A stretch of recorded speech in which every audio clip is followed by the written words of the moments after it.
Hi, hello, what's up? This is Blurry and I am back with another video. So over a few months I can finally see, I can't say a lot, but I can see a progress in my art.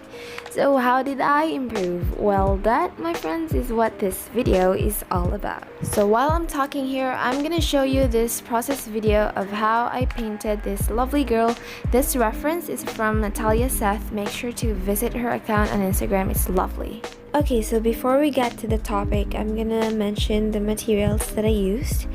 So the paper is watercolor paper cold pressed, and I'm using markers, which is not really a good combination because markers don't do well on rough surfaces, and cold pressed paper has quite enough texture on it.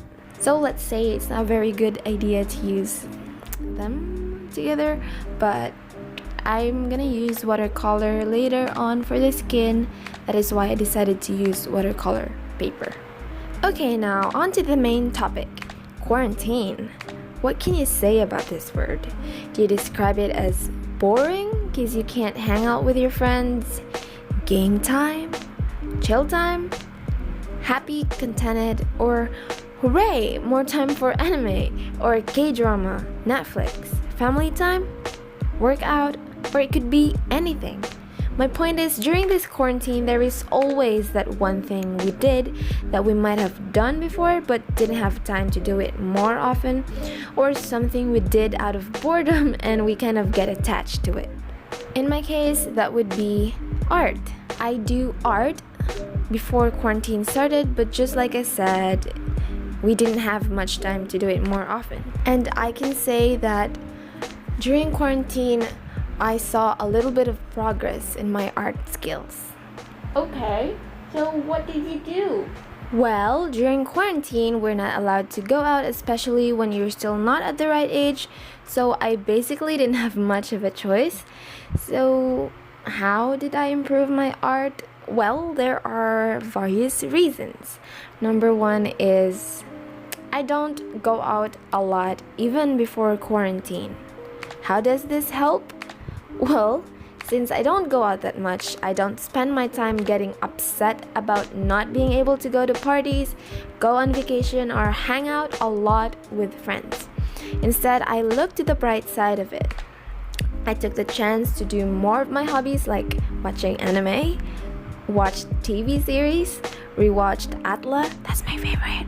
I tried sewing, and most frequent of all is doing art. When quarantine started, I was mostly sitting on my desk drawing or painting.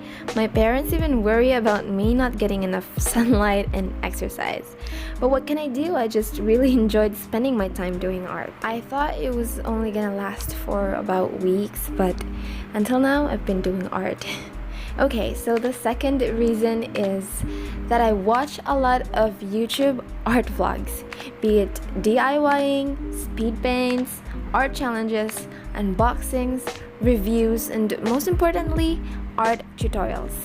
Because I had all the time in the world to watch tons of tutorials and art vlogs, I learned a lot from them. Whenever I discover some tips and tricks from these videos, I immediately try to do it myself.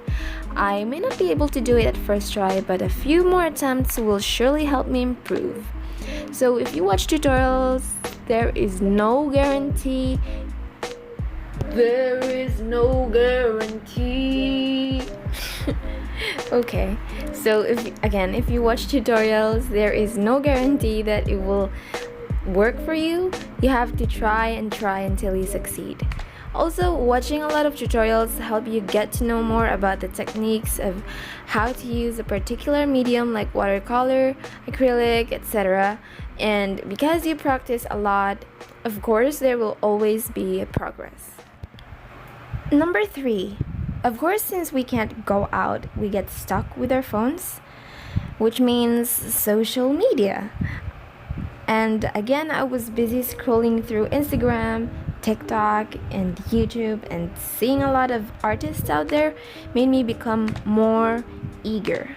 When I say eager, I mean when I see an artist from, let's say, Instagram, and I really love their artwork, it just fires me up.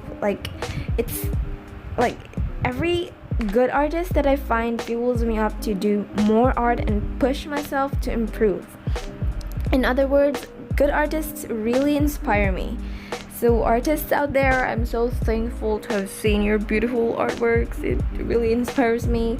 And actually, one of the reasons is TikTok. Actually, when I was starting out on TikTok, I see art videos. It makes me feel jealous but inspired at the same time. You know, you ever get that feeling? Which for me is good. It's a good thing. People get jealous. It's human nature. Jealousy is like, oh, good for him. He's so good at drawing. But what's bad is when you only feel jealous and it kind of brings you down. It kind of brings you down. Yeah, that's what I'm supposed to say. Okay. But jealousy with inspiration, that is something else. It's a whole new level. With inspiration, you say, what the hell, he's so good at drawing. I want to be like him. I want to be as good as him. And that's the spirit. That's when you try to find ways to improve. You find someone you look up to and strive to be as good as them, or maybe even better in the future. And the fourth one is focusing on learning the medium. Because there is no school, I can't save money for my allowance, which is so sad because I can't buy art materials. So what I did is just work on what I have. Since I have watercolor, I practiced more and more about it. I also started accepting commissions, and by the time I had enough money to buy some markers, I finally purchased it.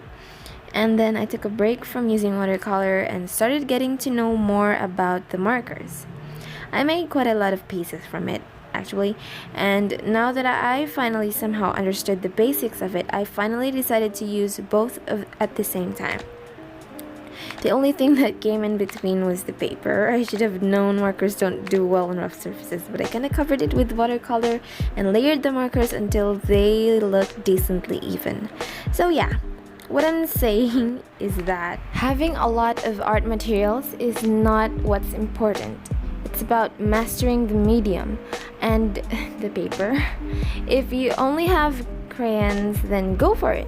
It's about trusting the process. If you're jealous of other artists having a lot of art materials, remember they started with crayons too. They didn't immediately master their mediums. Their skill to be able to paint or draw didn't just come out of nowhere. They earned it. It's not just talent, it's a skill. And the last thing that helped me so much is when I started my YouTube, Instagram, and TikTok, their platforms. This might not apply to you because you don't, or you might not have social media platforms, but I'm saying this to you because you played a very big role in my improvement. Artists need support from other people. We tend to downgrade ourselves when no one appreciates our work, and that is something you cannot deny. We plant doubts in ourselves, like, oh, am I not good enough? Like, oh, why is no one appreciating my work? And it's kind of sad. So when my parents say that, oh, this is good, they compliment me, my friends say that I'm good, my artwork is good, so it's very, it makes me happy.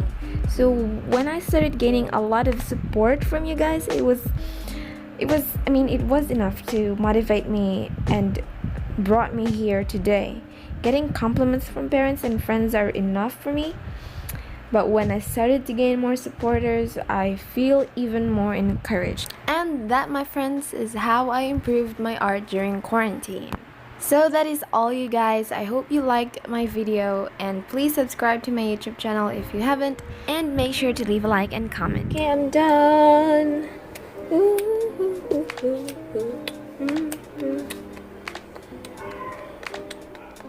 Yeah, I don't know what just happened, but let's just peel this off. Isn't it satisfying?